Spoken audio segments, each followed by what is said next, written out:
We are getting into chapter 6 tonight. This is there's a lot to talk about in chapter 6. Chapter 6 is called Staying in Balance. I was searching for some dry eraser markers, and I was going to set up the board tonight because one of the big parts of the chapter, so I thought, was the diagram where we talk about energy fluctuation, energy highs and energy lows, and a 0 point. Has everyone looked at that? Has everyone seen that diagram in the chapter and has an idea what it looks like? Okay, so everybody else who might not be with us tonight and might be watching this for the first time, let me just give you a reference. Thank you, Beth. Page 60 is the figure in the book that's going to be describing energy fluctuation, and I don't think there's any other figures in the book, but it's figure 1, the one and only. So the way I want to, and I feel guided to start this discussion is, let's just start with a discussion about energy. And balance is all about energy. We've had a lot of discussions about emotions, and we've did a lot of work around emotions. And we're going to be talking about emotions in terms of balance tonight, but I want to start from a place of energy. And then I want to show you how emotional reactions can make staying in balance energetically more challenging and, in a way, make it more unsustainable. High levels of emotional reactions make staying in balance unsustainable. And I want to start with a foundational talk about energy and sustainability before we do that. So the first thing we want to talk about is sustainability, energy being sustainable. Is the state that you're existing in sustainable? Which means can you exist in your current state of existence for a prolonged period of time without any symptoms of disease? You want to give yourself the best opportunity possible to be in balance. You want to give yourself the best opportunity to be healthy and well and peaceful. Is the current state of existence you're in giving you the opportunity to do that? Well, first of all, you have to ask yourself, am I healthy and well? Okay, am I suffering from any gross emotional or physical disease?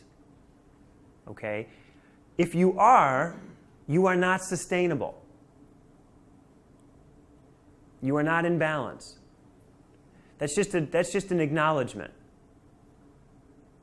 Now, you may reach a place of balance, okay, and it doesn't mean that you will not experience sickness, but at least in that place of balance, in other words, I could be full of cancer right now and die 2 months from now, okay?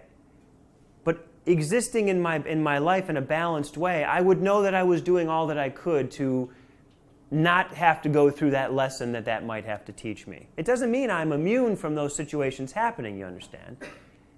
Because I don't know the mind of God, and I don't know whether I might have to go through something like that to bring me to a place of enlightenment that would benefit the greater good in a way that I have no idea why. It's not about that. It's about quality of life, and it's about knowing that you're doing the best you can to be in that space of balance, knowing that it's eliminating, as much as possible, dis-ease from your body, mind, and spirit.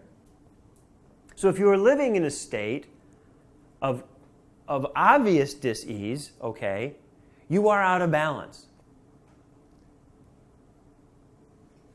You're out of balance. So let's talk about how we get there. The way I like to describe being out of balance is we have this x-axis and this y-axis, and right along that axis we have a general, like a sine wave fluctuation. Where I use it in the book. If you're like 99% in the practice, you're booming in and out of that zero outline. You're peaceful. You're accepting. You're loving. You're speaking your truth. You're taking it as it comes. You're generally speaking pretty relaxed and open to the magic, as Michael said. And you're seeing the magic all around you. We're going to call above that line excess energy imbalance. These are all just relative terms to help us describe a process. You can't describe a process like life in a graph. I'm just doing it for educational purposes. You go below the line, you're in a decreased energy imbalance, which means up here you have too much energy, down here you don't have enough. Either one are unsustainable. Most people who come to see me with a chronic dis-ease state are in a decreased energy imbalance, okay? They'll come in and say, I have hypothyroidism, okay? I can't lose weight. In chronic inflammation, whatever. And then I'll ask them, how is your energy level? I'm tired. I'm tired.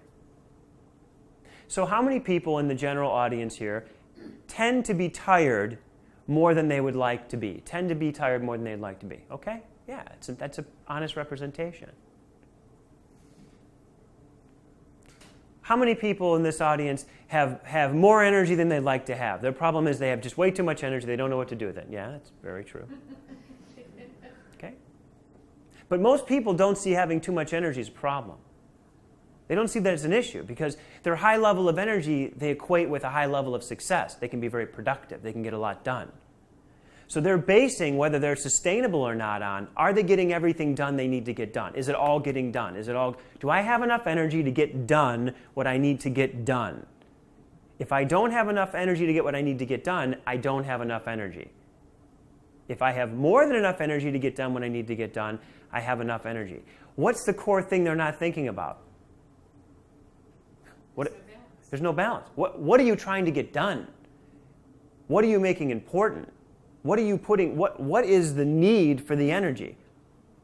And I can guarantee you, and we're not going to go into it, I want to talk a little bit about it before I get into this part of it, but what you need to get done in a day, okay, you have to look at your emotional attachment to what you feel about when you get that done. I'm good when I get all my work done. I'm a fulfilling, functional part of society when I get all my work done. When I don't get all my work done, I haven't done all that I'm supposed to do. So there's judgment and opinion in that process of self-evaluation for what you're doing. That is not sustainable. It's not sustainable. Because throughout your life, there will always be days when there's more than you can possibly do, and there'll always be days when you get it all done, when you have extra energy, when you don't have. There'll always be that temptation to get into that space. It's not a sustainable space to live. We are not what we do. We are the I am. We are what we are. What we are is what's important. What we come from is what's important. What we do is what we do with what we are. But without what we are, we do nothing. We are nothing. Without that, we are nothing. So if you're spending your life completely consumed with the tasks that must be done in a space where you are focused on that, you are missing the magic of what you are. And you're missing the magic of what you are happening all around you because you're too focused on what you're doing. Who you are makes what you're doing what it is. I stand over people and place my hands on them and things come through me. Truth, heat, energy, whatever. Names are irrelevant. And people get guidance, get better, are catalyzed into a healing space. I don't claim to understand it, nor do I ever claim to take credit for it, but I witness it every day. That is not happening because of what I do. Because when anyone really asks me what I do, what do I tell them? I don't know. I don't know. So it isn't what I'm doing that's making people get better. It's what I am, okay? And what am I? I'm that. When I'm that, what I do is amazing. And I know because I believed I was me doing something in my life, and it was good, it was good, and I had all those normal emotions of pride and gratitude, and it was good. But it's nothing compared to what it is now. And anyone who's known me for all the years that I've gone through my own evolution, I think would completely agree with that. That what I did when I did it is nothing compared to what comes through me now that I am. No one does it better than God. So That said, you're not what you do. So, excess energy. So what causes us to go into excess energy? All right, so now we're going to start to look at the emotions and feelings that bring us into excess energy. Because that's what does. Emotions, feelings, and reactions take us into excess energy. What's one of the biggest things that takes us into excess energy? Now, we think excess energy, this is good. Imbalance is not in the highest good. Balance is in the highest good. So anything that takes us here or here, we're not judging it as, oh my God, but it's not in the highest good. So what takes us up? Fear.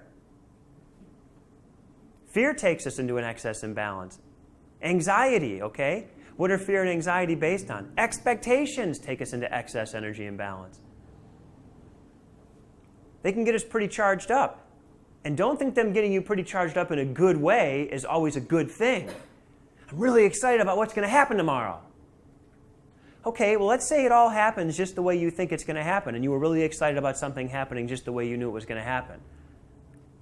Was being really excited about it happening the best way to experience it? No. Remember, we're talking about energy here. Excess energy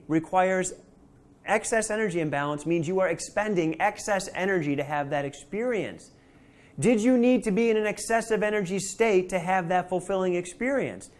Is that excessive energy what made it great? Well, if you're addicted to excess energy states making you feel alive and great, well, then it is, but it's not sustainable.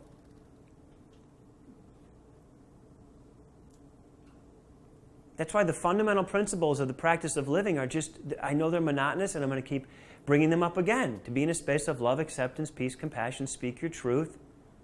Know that you're always doing the best you can do. Let it go. Because once you get into the excess energy imbalance, okay, where do you end up when it runs out? In the bottom. And this is anyone who's had any, well, you know what, I shouldn't say anyone who's had any, because it's everybody. Everybody who's had an addictive experience, which is everybody, whether you know it or not, that's what it is. You have something that takes you to a place where you are not in a space of pain or discomfort, okay?